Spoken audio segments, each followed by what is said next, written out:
పట్టు చీర కట్టినా పాతి చీర కట్టినా ఎదుటి వాళ్ళ చేతులకి నమస్కరించేలా ఉండటమేనే నాగరికత అంటే. చూడు, ఇంకా ఆర్గ్యుమెంట్స్ అనవసరం. నీతో చెప్పించుకునే అవసరం గాని అడ్డమైన వాళ్ళ ముందు తలంచి బ్రతకాల్సిన కర్మ గానీ నాకు లేదు. నిన్ను తల ఉంచుకుని బ్రతకమండలేదు. నిన్ను కట్టుకున్నవాడు తల దించుకునేలా ప్రవర్తించద్దంటున్నాను. నువ్వు వాడిని కొట్టావు, వాడిని తిరిగి కొట్టుంటే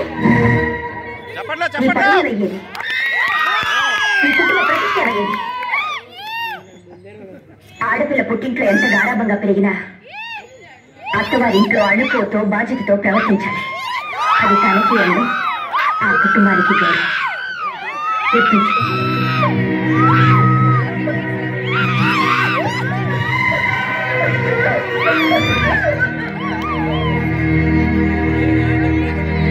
ఏమిటి అలా చూస్తున్నావు? మీ ఆవిడ ఏడుస్తూ వెళ్ళిందనా? వంట రాదని ఇంకా ఎన్నాడు తప్పించుకుంటావు? త్వరగా నేర్చుకుని కాస్త గట్టిగా వచ్చాను.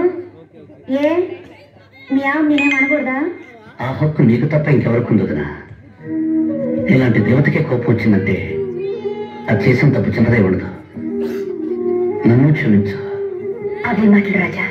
అవునదినా, అది నాలో సగం కదా, దాని తప్పులో కూడా నాకు సగభాగం ఉంటుంది.